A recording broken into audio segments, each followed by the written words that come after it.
성공적으로 이끌어내겠습니다. 함중선 장군님을 모시겠습니다. 여러분 사랑합니다. 존경합니다.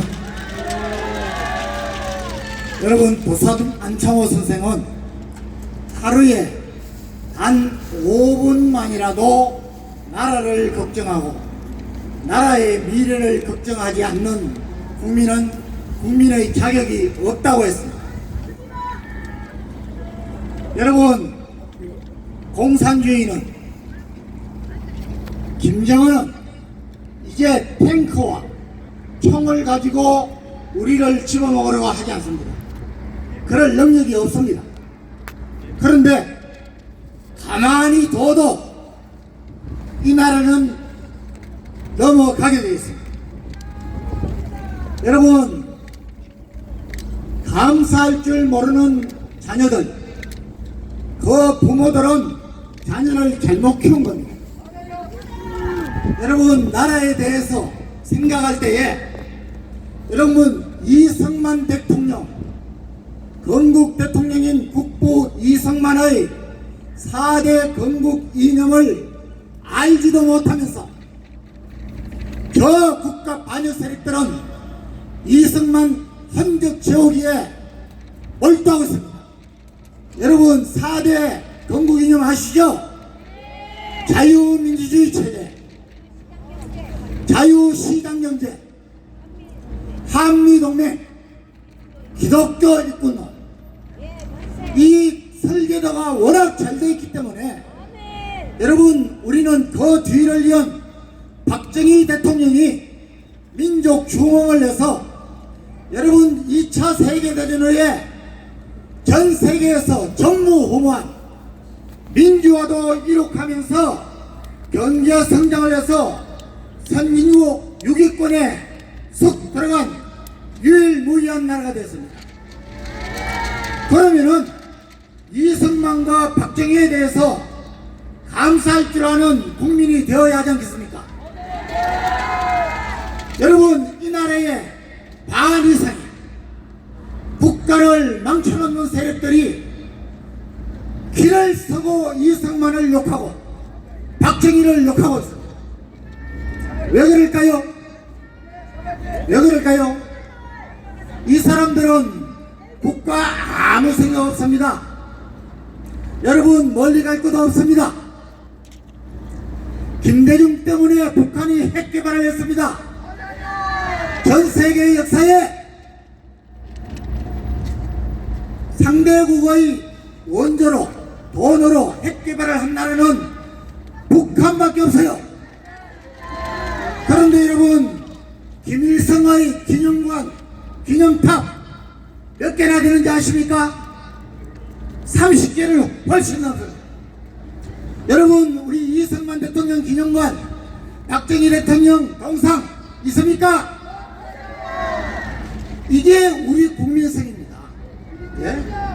여러분 국힘당이 또 계엄령은 잘못했다고 사과하라고 한모가 이야기하고 있습니다. 여러분 지금까지 우리나라는 계엄령이 11번 있었습니다. 이승만 대통령 때 5번 있었습니다. 여순 반란 사건, 4.3 제주 사태, 6.25 전쟁, 부마 사태, 그리고 4.19 혁명.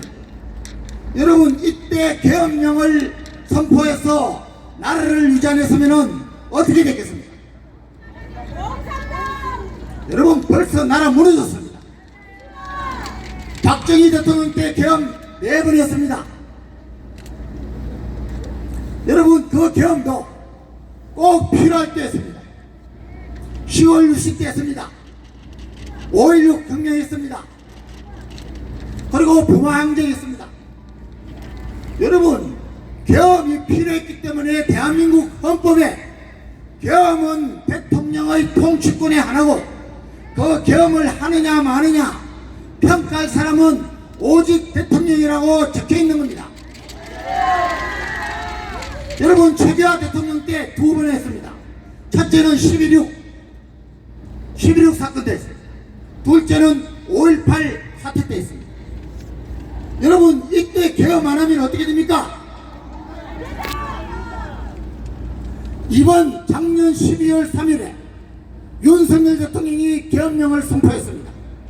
실제로는 이건 계엄도 아니에요. 군사력을 동원하지도 않았어요. 국회에서 그냥 해제 결의하니까 그대로 따랐습니다. 왜 그랬을까요? 이대로 듣다가는 우리 국민들이 깨어나지 않으면 우리 국가 망하게 생겼다고 국민을 계몽하기 위해서 반국가 세력을 척결하기 위해서 한 겁니다. 여러분, 이때 말이죠, 어이없게도 더불어민주당을 비롯한 야당은 내란을 탄핵을 하기 위해서 내란죄를 소추했습니다. 여기에 국힘당에서 배선자가 없었으면 아예 탄핵 자체가 없었어요. 그런데 국힘당에서 또 배선했어요. 박근혜에 의해서.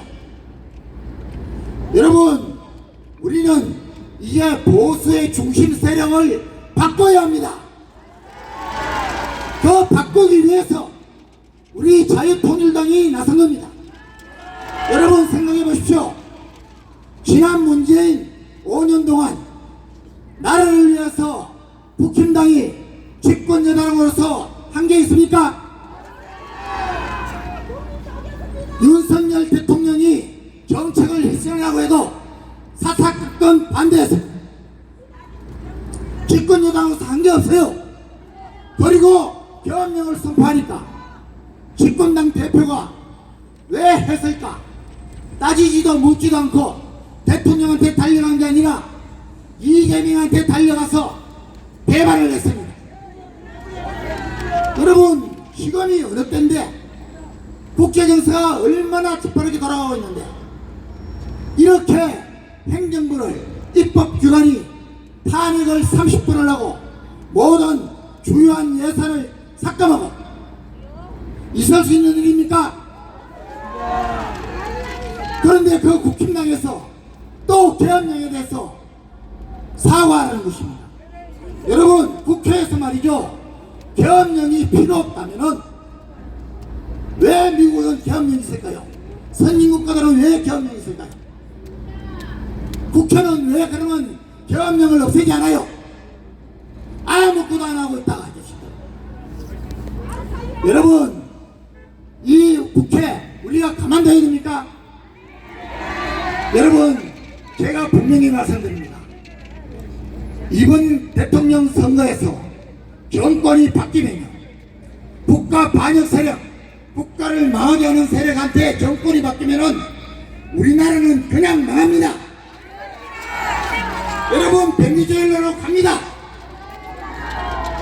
여러분, 공산주의, 사회주의, 독재주의는 총칼을 들고 탱크를 들고 이제 오지 않습니다. 내부적으로 국민을 속이고 여러분, 표를 얻기 위해서, 표를 도둑질하기 위해서 국민들한테 거짓과 선동을 일삼고 거기에 속아 넘어간 국민들 때문에 나라가 망하는 겁니다.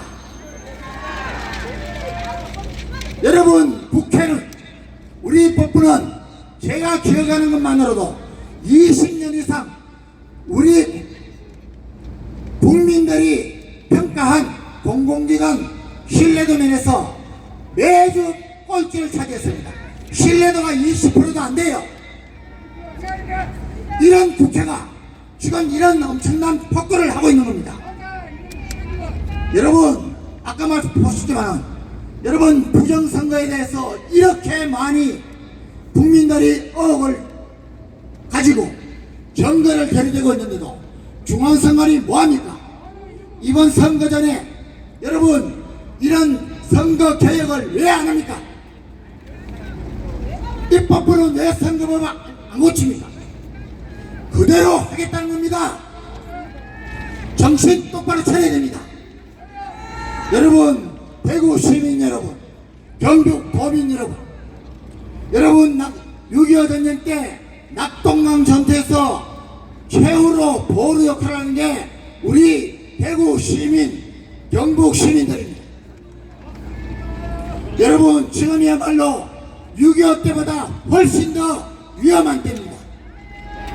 제발 베네수엘라 같이 되지 않으려면, 북한처럼 살지 않으려면 내 자녀들이, 내 와이프가, 우리나라의 젊은 여자들이 창녀지 살면서 살아가지 않게 하려면 여러분 제발 정신 똑바로 차려야 됩니다. 나는 70일 훌쩍 넘었지만 여러분 사람은 절대 변하지 않습니다. 도둑놈은 도둑놈입니다. 그 사람의 평생을 보고 평가를 해야 됩니다. 여러분 사기꾼은 사기꾼입니다. 평생. 악인은 악인입니다. 그런데 왜 오늘날 우리나라는 이런 형편없는 친구들이 국회에 들어가고 국회의원이 되고 정치에 들어와서 정치가 국민을 걱정하고 미래를 걱정하는 게 아니라 우리 국민들이 걱정을 해야 됩니다. 아니 걱정도 안 해요. 여러분 정말 우리가 베네수엘라 같이 되지 않으려면 이번 대통령 선거는 6월 3일 우리가 반드시 이겨야 됩니다.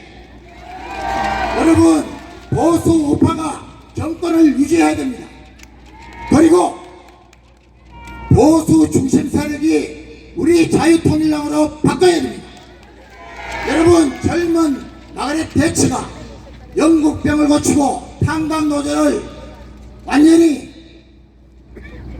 항복받아서 인류 국가로 다시 한 것처럼 우리 자유통일당의 구주와 후보가 끝까지 갈 것입니다.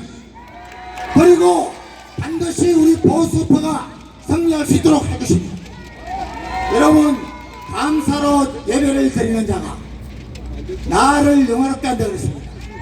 우리는 감사할 줄 알아야 됩니다. 국가에 감사하고 이승만에 감사하고 박정희에 감사하고 여러분 문재인 5년 동안 여러분 나라 빚만 408조가 넘었어요. 박근혜 이명박 이게 정권에서 한 것보다 더 많이 나라 빚을 졌습니다. 우리 부모님들은 나는 못 먹고 살아도 빚을 내서더라도 우리를 공부시켰어요. 아무런 자원도 없고 그것 때문에 우리가 지금 이 생활을 누리고 있는 겁니다. 여러분 내 자녀 내 후손을 위해서 이 나라를 꼭 지켜주시기 바랍니다. 우리 구주와 대통령 후보 여러분 우리 자유통일당이 보수 세력의 중심이 될 수 있도록 여러분 끝까지 응원해 주시기 바랍니다. 그러면 하나님의 방법으로 우리를 지켜주실 것입니다. 감사합니다.